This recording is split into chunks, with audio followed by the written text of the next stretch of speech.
To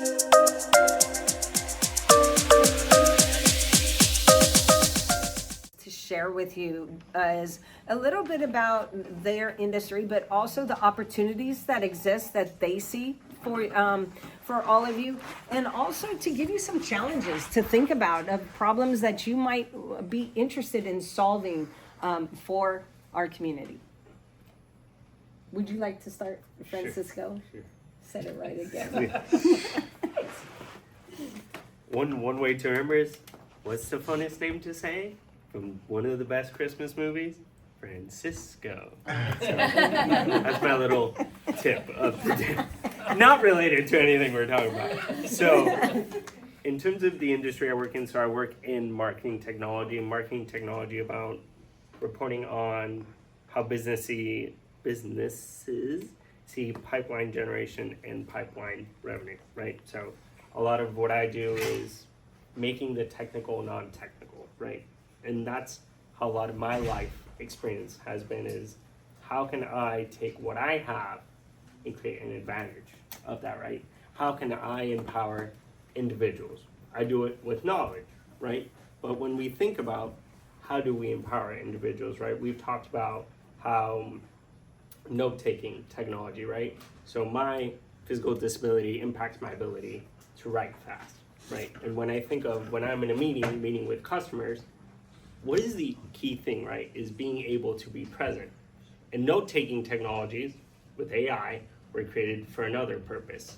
But for me, it allows me to be present and to be active and to drive innovation for the company that I work for. Because I can miss a key insight, right, that would drive how I work. The recording has stopped. How I work with that customer.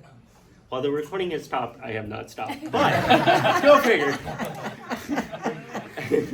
And an additional point to that, right, is what do I do in my day-to-day? I drive with my hands, with hand controls, and even my parents use my hand controls from time to time. And all this to say is, put yourself in the life of another person. During my college experience in the Northeast, because why would a kid from Puerto Rico go to a place that has blizzards? I still don't know the answer to that question, but the thing that was eye-opening to me was that people would ask me, do you need help, right? Like going up a hill or going somewhere. And the prideful person in me wanted to say no. But the person in me also said, if I don't say yes, right, will that prevent that person from asking another person that really needs it? But what happened in that experience is people told me, is like, I don't know how you do in your day-to-day when you have an address to a place and you don't know how handicap accessible it's going to be. And you have to figure out a way to get there, right?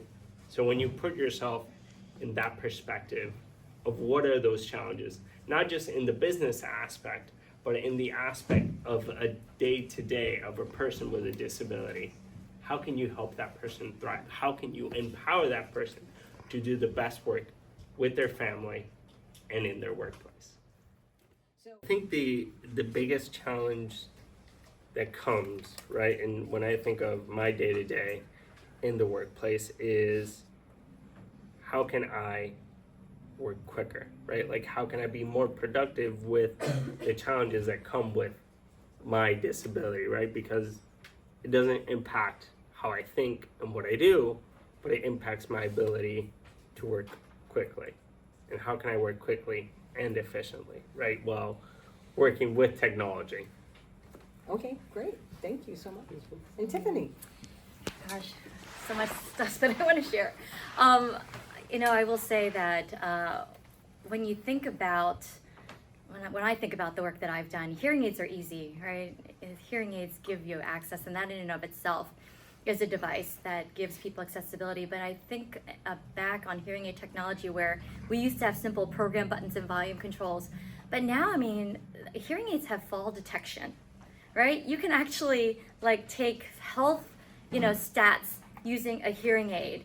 And there's so much innovation out there, and people are continuing to advance that technology. But I often find the simplest things create the greatest impact. And I'll give you a small example. Recently, we were given the opportunity to produce a program for an organization called TDI for Access. And you'll learn more about that. And I would say that that organization put together a digital summit. And that digital summit was talking about accessibility across all disabilities. And my one panel group, I had a gentleman who was blind. I have a gentleman who was a quadriplegic. I had a woman who was deaf. And I had to figure out how to communicate with all of these individuals as a producer who was helping this group of panelists work. And it was being streamed, for the program. So we were all going to be in Zoom, and I do know a little bit of sign, so I could communicate with the people who were deaf, and the people who were blind could hear me, so I could speak. The gentleman who was a quadriplegic could see and hear, so he was fine.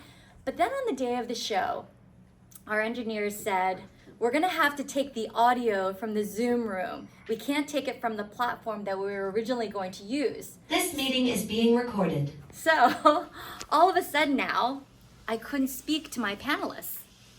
So of course, because I could sign to my deaf panelists, but my hearing panelists who didn't know sign, couldn't hear me. So I quickly pivoted to using text messaging because everybody could use text messaging. But then I had to call my blind panelists and said, if I had to use text messaging, how are you going to be able to see the text that I'm sending? And he said, Tiffany, don't worry about it. I have an e-reader that I'm able to put up on the screen that can read all the text messages. But you have to think about all of these things. And sometimes you don't get a long time to plan out these things. Sometimes you have to think about it on the fly. For you guys, you have time to think about these things. So several things that I'd like to share. One, get a focus group together. You're not alone. Get a group of people that you can talk to and individuals who might be living that life and ask these questions. Hey, we're thinking about developing this. How would this impact the life that you have and the things that you would do on the day-to-day? And then consider that. Keep it simple. Don't go, I love big ideas. I'm definitely a person for big ideas. But start simple. Think about the things that people will need every single day. All right? The big stuff they might use every once in a while. But if you want to come to market with something, make it something that people need every day. Yeah. Great advice. Just thoughts to think about for as far as innovation is concerned. Swarna. Yeah, excellent points, Tiffany. Thank you. I might leverage off of that point, but to start with, in terms of opportunities to answer Robin's question, I help organizations figure out how to use technology to help their customers as well as their employees. So if you think about who you're trying to build a solution for, that would be a great place to start. And then, of course, follow what everyone has talked about today, which is what is their day in the life of that person look like, particularly with their constraints or their challenges. And the types of opportunities that are available are new roles that are coming out, especially with AI. So you have roles like chatbot experience designer. You have roles like multimodal experience designer, which means you go from text to image to video, because we are going into a world where we might be talking to someone right now, but it can go into an image, and so it depends on how you're trying to help someone's needs in a day and be able to use technology in all these different modes. So being able to put all that together as either as a product manager, as a designer, those are roles that are coming out, new roles. So think about unique ways you could add value. And the third is specific problem that I'll pose to you. Having been working with people who have undergone stroke, I'll just quickly ask, has anyone heard of Aubrey Plaza? She's an actress. She's in her early 30s right now. She suffered stroke when she was in her 20s. To Robin's point, these sort of things can happen at any age. But when people have stroke, particularly, they tend to lose some of their capabilities that they had before, and then after they may have to live with it. They may never recover it. For example, you may be able to speak just fine, you may be able to walk just fine, but after having a stroke, you may lose the ability to speak because your stroke has affected your nervous system, and so you're not able to speak, and you may not be able to move your arms or limbs, not be able to walk, not be able to think in extreme cases. So how do you deal with those sort of challenges? Leads to this one particular unaddressed need that I would pose to you as a problem, which is how do you help people mentally recover from these sort of challenges, because their self-esteem has now been really, really affected.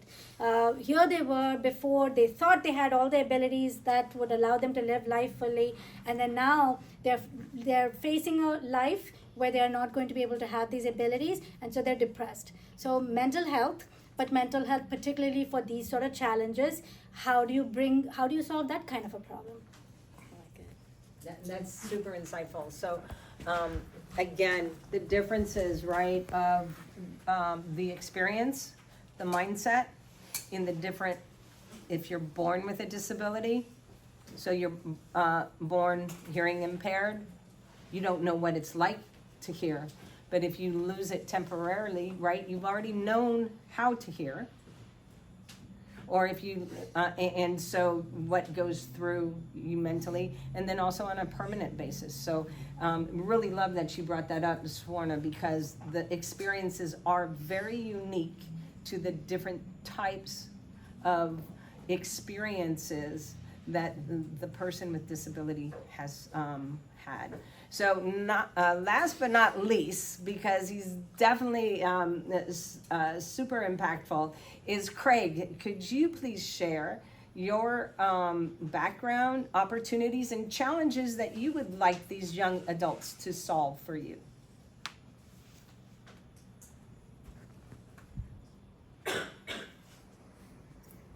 Okay. So how do you think currently a call service is able to, well, hold on. For one example, if you have a phone, if you have your cell phone and you need to call Verizon to repair your phone, how do you think I would go about facilitating that call, being able to repair this phone? As of right now, there's two options. First option being that I would chat on the web with someone, one of their representatives, or I could use the TTY, and people don't realize that is all English based. And that is the second or third language for most of the individuals in the deaf community. And a lot of people have the misconception that ASL is a visual form of English. Now, going back to that second option would be to have an interpreter. So we could see each other, I could see the interpreter could see me, and we would make that phone call to tech support. But what people don't realize is that it takes about 42% longer than a hearing individual placing that call to tech support. So we have a system in place where you can reach out to a call center that has deaf individuals and working as the representatives, providing customer support in ASL. And there are 70% of unemployed individuals in the deaf community, and this provides an opportunity for them at the same time solving a problem. We have built a design on a fantastic platform which can be used on a widget that can be used on any device. You can go to the website, you can click that button, it would directly take you to the deaf representative. It's not English based. You don't need to have an interpreter. You can have direct communication. And again, you can reduce that 42% that I had mentioned earlier. It just makes so much sense. Why are we using an interpreter?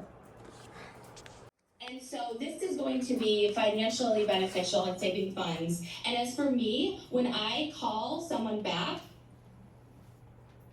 if I want to, get a new credit card, if there's any kind of issue that I have with my accounts, my personal accounts, and then they might hear an interpreter that is female. Like right now, we have a female interpreter, but I'm a man. And so when I give my name, and then they hear the woman's voice, they automatically assume fraud. And then a lot of times I have to physically go into a bank match and facilitate my needs. And it just doesn't make sense. Now, think about how we can solve this. What technology can we develop? How can we provide job opportunities? And we can merge these two, and it can be a win-win for everyone. That's awesome. Thank you so much. I could add just one more thing too. Absolutely. From opportunity, I was sitting here thinking that, when we're doing large conferences, think about your audience. Like, I have lots of different abilities of people or disabilities of people sitting in that audience. And if I have someone who's deaf or even hard of hearing and they're sitting in the back of the room, how do they get access? And you think, oh, well, you have a sound system in the room, you have interpreters, but what if you're deaf and you're sitting in the back and the interpreter's up front? How do you see them? How do you, and not everybody wants to advertise the fact that they don't hear very well. How do you give them access to information that's happening on stage where they are? Simple things to consider, and recently we were at a conference in Dallas, and I was told that there was going to be a deaf individual that was going to be coming to this conference, and the organizers hadn't even considered that there could be somebody who is deaf coming there. And they quickly came to me and said, you need to find me an interpreter for the program that's going to start in 2 days. Do you guys know how hard it is to hire an interpreter in 2 days? I'm sure Craig understands this. The words are, you can't. You can't hire an interpreter in Dallas to come to interpret a program in 2 days, right? So think about that. What are the ways that we could give that deaf individual the ability to be able to connect to the information that's happening at that conference when there's no interpreter available? Why can't you hire an interpreter in 2 days? Oh my goodness, because we don't have enough of them. Yeah, and when I called, and I have lots of connections. I have friends who are deaf. I have a friend who lived in Dallas who is deaf, and you could think that about, all these different people that you could connect with, and none of them could, and I even looked to, what are some direct flights to Dallas? So if I found somebody in another state who could fly directly and be there in time for a program, couldn't even find interpreters in other states that could fly to Dallas to be able to interpret a program in 2 days. So we didn't have an interpreter. And if I can add to that, one thing I just want to piggyback on that comment is that there's a high demand and not enough supply. And so with that being said, if you have 100 interpreters, I would, out of that 100, how many are really highly skilled interpreters that are qualified for a particular situation? I would say probably about 10%. So it's just not about providing the interpreter. It's being able to provide an interpreter that has the qualification, can meet the needs. So again, if you have 100 interpreters and only 10% are a good fit for that situation, you have to be able to provide that. And often you'll get an interpreter, and it's not just to have a warm body. And if they have certification, that doesn't always mean that they're a good fit. And not all are extremely savvy in legal work and able to interpret a legal situation. So, and also some of these interpreting assignments are exhausting. So the more advanced time you have, you'll be able to provide a better interpreter for the situation. There is often times that a lot of interpreters don't understand me. And sometimes, it can really affect the way that the meeting is going if the interpreter doesn't understand what I'm saying. And you can't just get one interpreter, because interpreters need a break. Think about it, interpreting is exhausting, right? Because you're listening and you're trying to communicate and relay concepts and ideas back accurately to another individual. So you always Absolutely. have to have multiple interpreters so that they can take breaks. But what do you do when you don't have access to any? And Craig has a great point. It's not just even about a warm body.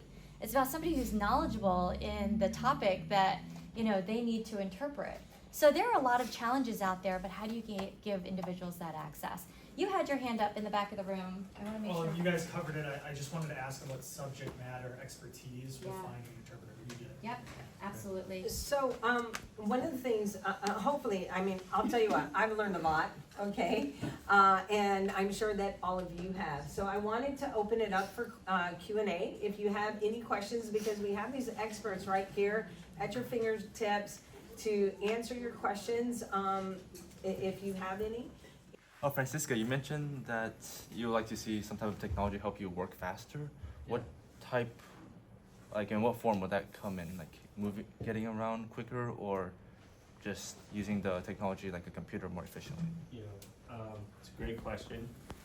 When I think about a lot of the work that I do, it's a lot of work with typing and using trackpads, right? So thinking about, people who have gone through strokes, or people who don't have necessarily, different challenges with like the central nervous system, with hand-eye coordination, things like that.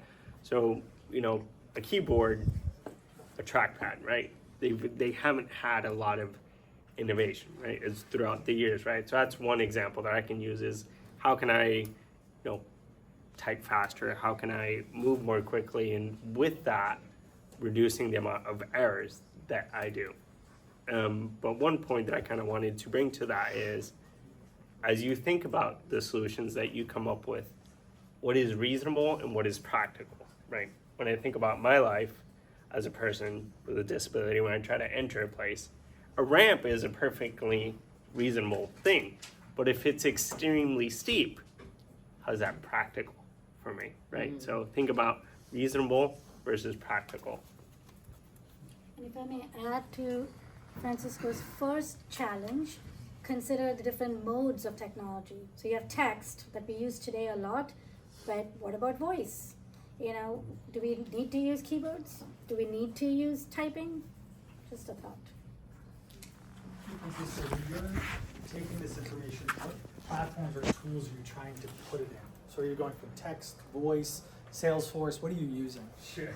So I go from handwritten notes to using the note taker and trying to then put those two together to create a cohesive story, right? Because one of the things that I have to do every single meeting is do like a follow to the customer, right? Do a follow of what we talked about, what we discussed, take those two things, create a story, put it in Salesforce, put it in Slack, and I'm like, okay, this isn't, it's, I have to process what I'm seeing, then interpret it, and then provide it to, all of the different stakeholders.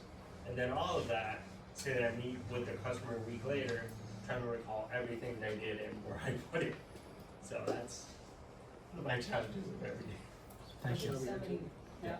Yeah, I just had a question. I remember someone was mentioning I about. just want to make sure are they able to hear Craig? They have Okay, working good. mics Just to wanted us. to make sure. Go ahead. I remember someone was mentioning about making things Yes. accessible for all ages and audiences. So I was just wondering, what's a way to sort of make technology more accessible for like some more elderly people who maybe don't have as much of like an access to newer technology or understanding of it? But yeah. That's a great question. I'm gonna chime in there, and then I'm gonna let these experts chime in. So one of the things Swarna had focused on the psychology. So one of the things that we will be going, that we will be teaching you is about understanding how the different types of people and that sort of thing, generations and sociographics and demographics and all of that.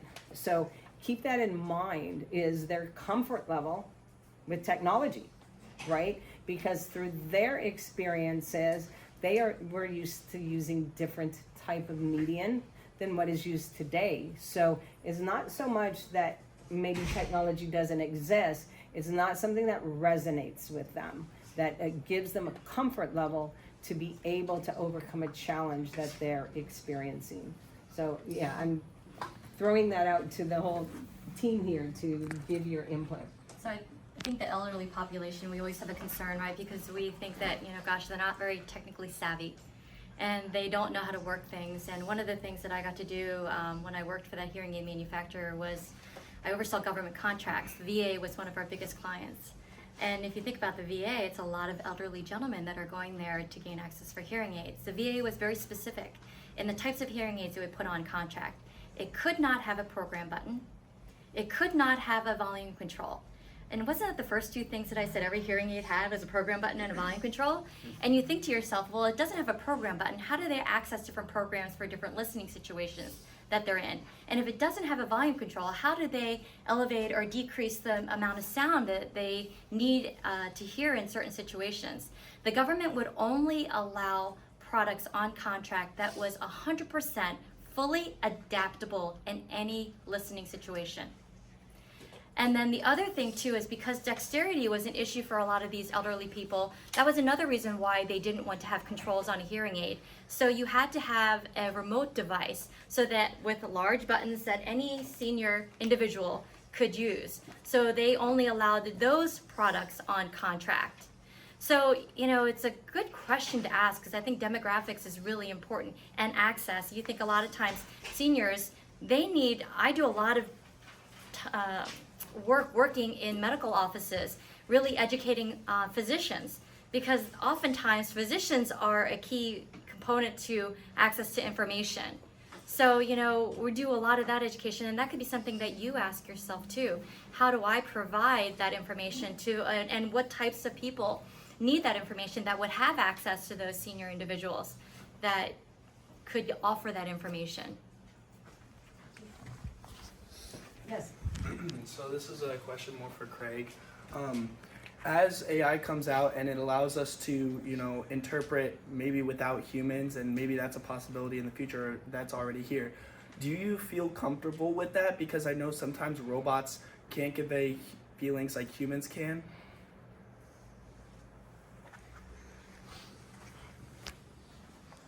I do want to speak to that. I think AI will never replace a human by any means, but it can become a tool. So it can support the communication process. But for example, like today at home, we have technology like Alexa, where a hearing person can speak to Alexa, order a pizza, find out what the weather's looking like for the day, information controlling the whole home is automated by voice command. Right? So now, in the future, they are going to have AI for sign language. We're going to have an Alexa for sign language. So actually, I just got a company that, it was about 6 months ago, I acquired a company that they're in the process of training the artificial intelligence to be able to understand our sign language. And that's a great idea, a big idea for us that we're pushing for in the future with AI. So all we have to do is this in sign language. The technology camera will zoom in on me based on my movement and based on this is what we do to get your attention in the deaf world. And then I'll say, sign it. Hey Alexa, what's the weather? And then Alexa will be able to respond. I'll have a screen on my phone. It will tell me what the weather is. And that's just great. You'll have those Alexa experiences, but in our language. And AI, we're doing some case studies right now to be able to develop that. And there are still errors there, of course. I'd say 70%, 60% accuracy at this point.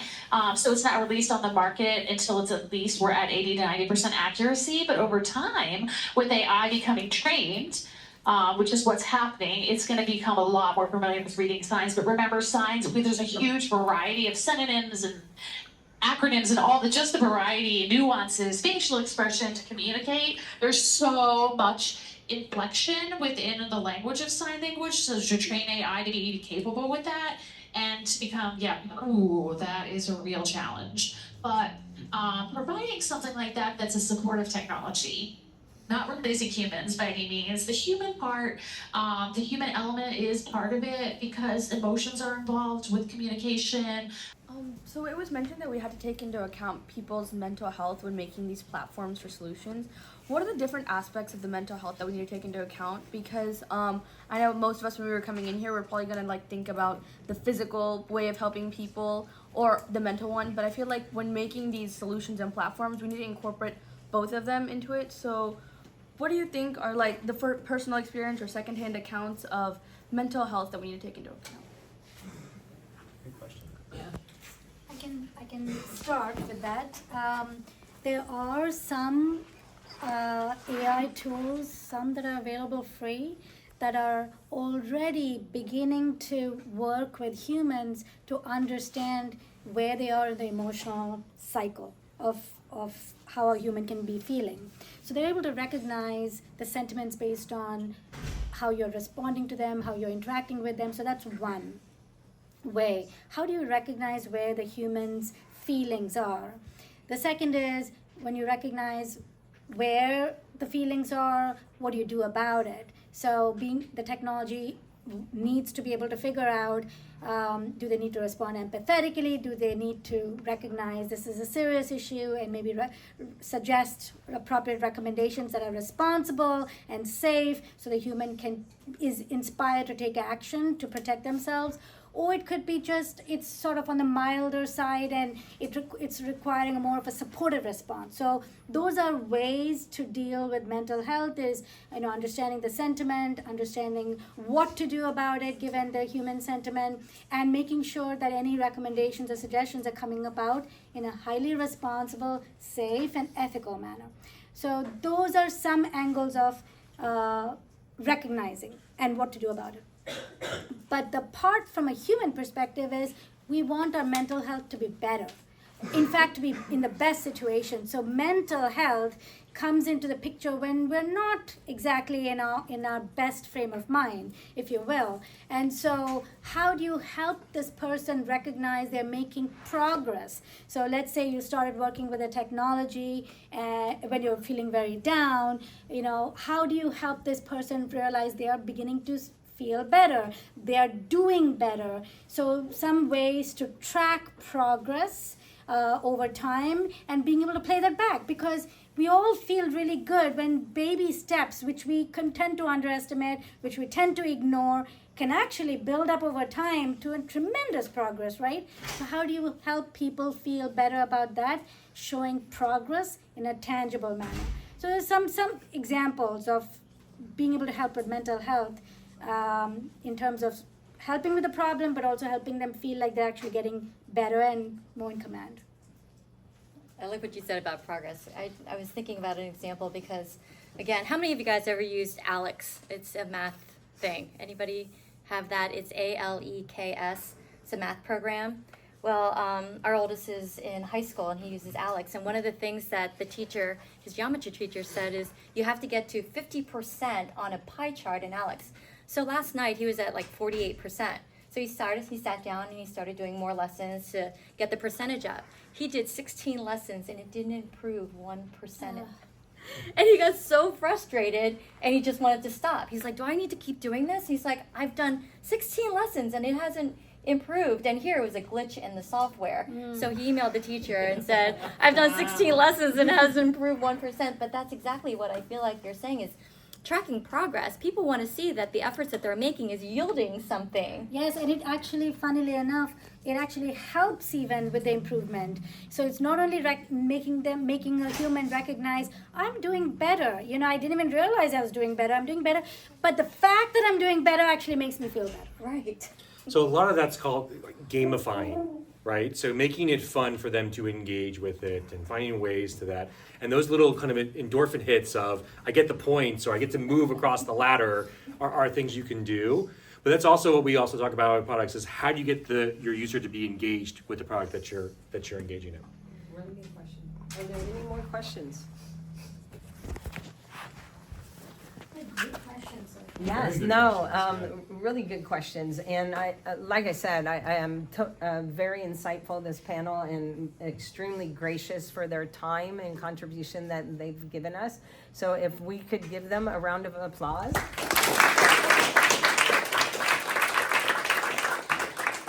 So Craig, I want to thank you and your interpreter so much for contributing to our panel and enlightening our next generation here.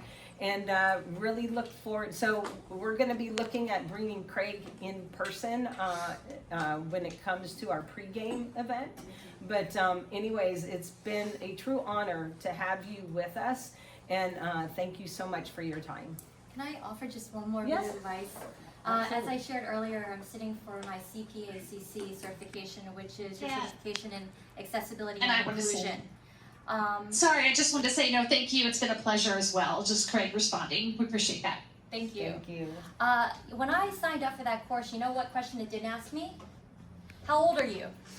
It didn't ask me that question. It didn't ask me my educational level. It didn't ask me, anything in regards to that. So what that told me is that anyone, regardless of where you are, can learn about accessibility and inclusion and being able to do that. So if you're looking at doing that work, look at IAAP. That's a great website. Look at, if you're interested in this area, look at your certification in accessibility and inclusion.